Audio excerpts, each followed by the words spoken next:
tem uma coisa que o time do Palmeiras do Abel é copeiro. Acho que é a maior característica do time do Abel. E deixar esse time jogar é um erro que vai custar muito. Hoje vamos falar um pouquinho no Zona Mista de Palmeiras 1, Botafogo 0. Vamos falar do jogo e das implicações que isso gerou tanto para Palmeiras quanto para Botafogo, tá? Ontem o Palmeiras ganha de 1-0 do Botafogo. Vou deixar o card do jogo aqui. Vamos falar um pouquinho sobre tudo o que implicou e por que o Botafogo jogou do jeito que jogou, o que o Palmeiras pensou e fez, tá? Foi um jogo que, se você pega os números, vou deixar o card aqui antes, tá? Vou falar de estatísticas para depois falar do jogo.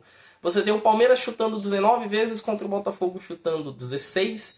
2 do Botafogo vão no gol, 5 do Palmeiras vão no gol. Você pega a estatística aqui em cima de gols esperados, você tem 1,26 esperado para o Palmeiras, 1,90, quase 2 para o Botafogo. Tá?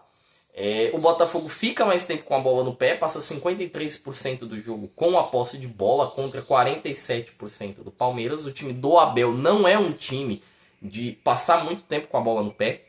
É uma característica do Palmeiras, é um time que briga, é um time que luta, é um time intenso, mas não é um time de ficar com a bola no pé. Ponto. Tá? Acho que isso é válido. Só que a gente enxergava o Botafogo para esse jogo como o favorito. E não tinha como não enxergar o Botafogo como favorito por conta de tudo o que vinha acontecendo. Primeiro que o Palmeiras não fazia um Mundial robusto. Tá? Por estatística, por imagens, você viu os jogos do Palmeiras e o Palmeiras ele começa em um determinado patamar e vai decaindo.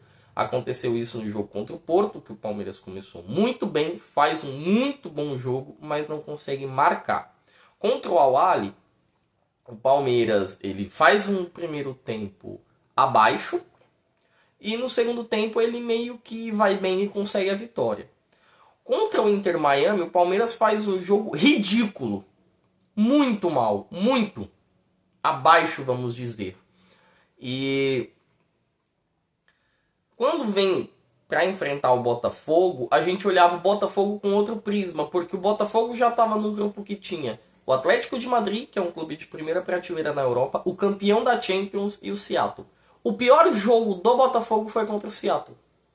O Botafogo não vai bem contra o Atlético de Madrid, mas se esperava aquela postura mais defensiva como o Botafogo teve, porque o Botafogo estava enfrentando um europeu de primeira prateleira.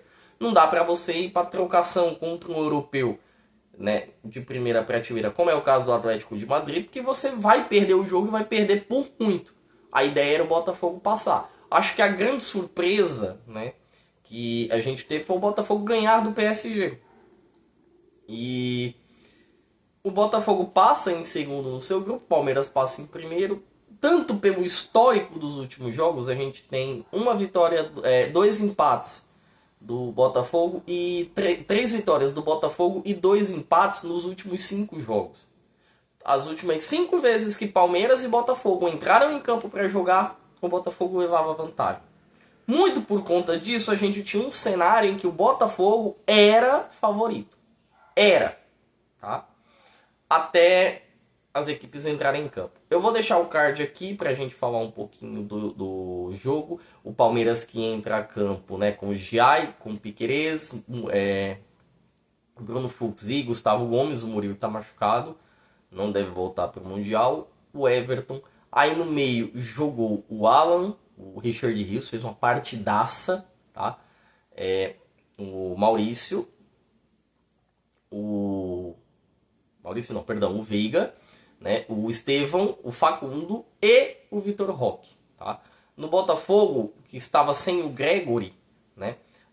O grande jogador que foi substituir o Gregory, no caso, foi o Diogo Barbosa, que faz um bom jogo. Tá? A trinca de meio de campo do Botafogo foi muito bem. Tanto o Alan, quanto o Marlon Freitas, quanto o Diogo Barbosa.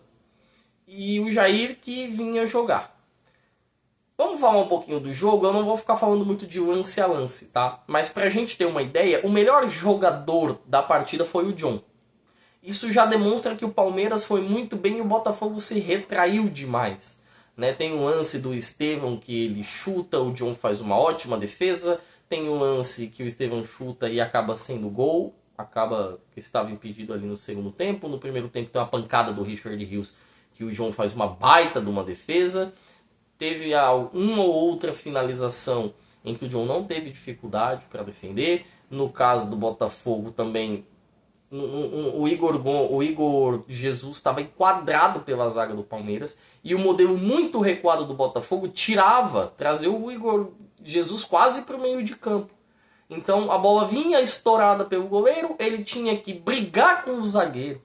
Não era para ele estar naquele pedaço do campo, era para ele estar mais à frente para poder finalizar a jogada. Naquele pedaço que a gente tinha que estar brigando ali com o primeiro volante, não era nem o zagueiro, né? Com o primeiro volante, era o meio do Botafogo, era o meio campo do Botafogo. Estava bem, mas estava bem retraído.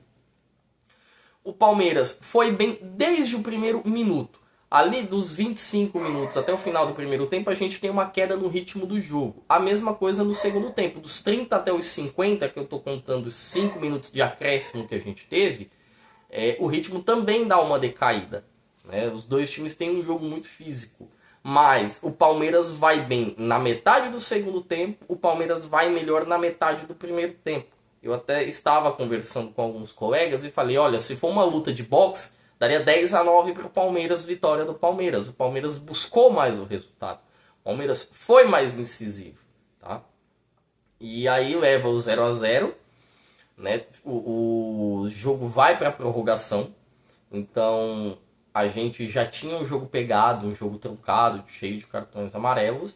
E na prorrogação tem um tal de Santo Paulinho. O Paulinho, ele entra e ele foi dito pelo Abel que ele não pode jogar mais que 45 minutos.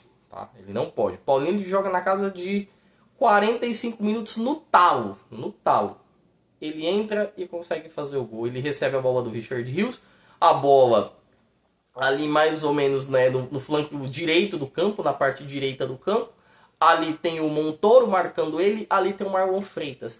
Ele meio que dá o corte pra dentro, ele tira o Montoro, que eu acho que não tava com tanto tesão pra marcar ele, ou então, por ser um jogador mais incisivo, né, de jogar no ataque, de jogar na parte da frente do meio, não tem essa veia de marcação, ajudou a repor, mas marcar era outra história.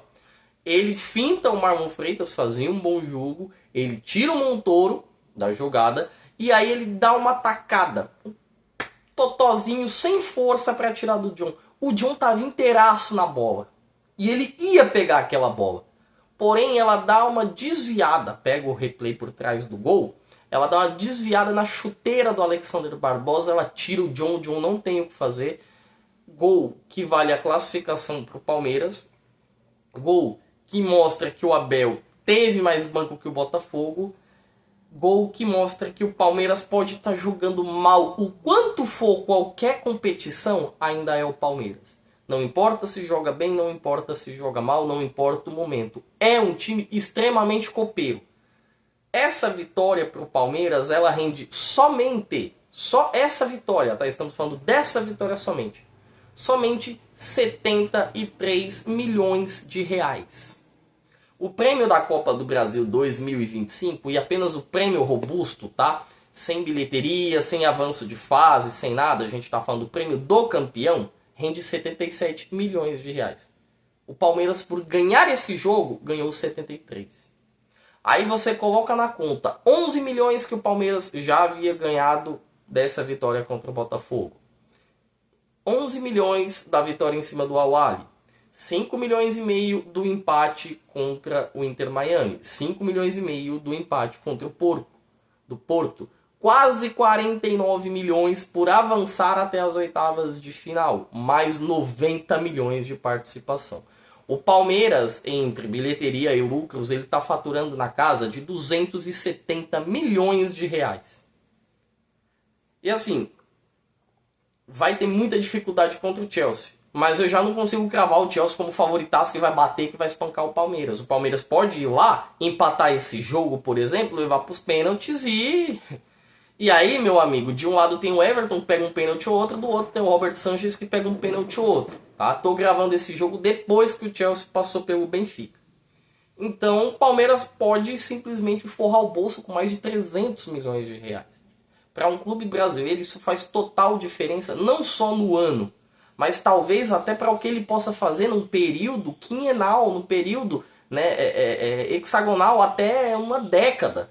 O Palmeiras pode trabalhar em cima desses 300 milhões, se ele possa talvez receber no Mundial. Porque a gente está falando de quase 300 milhões, a gente não está falando de Brasileiro, de Liberta, de Copa do Brasil, que são torneios caseiros, né, internos, que o Palmeiras ainda nem finalizou. O Palmeiras pode ganhar qualquer um desses aí e terminar o ano com premiação batendo 400 milhões. Seria algo fora da realidade, entendeu? Palmeiras com 400 milhões em premiação bateria 1,5 bilhão de arrecadação. Mas como nem tudo são flores, a gente vai falar um pouquinho do Botafogo.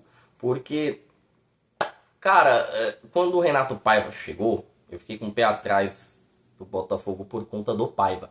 O Paiva, eu acho que nesse jogo, ele respeita demais o Palmeiras. Demais. O Palmeiras foi um grande time, jogou, propôs. Mas ele entra com a mesma formação e com o mesmo desenho tático, né, o mesmo desenho defensivo, para pegar o Palmeiras, que ele entrou para pegar o PSG.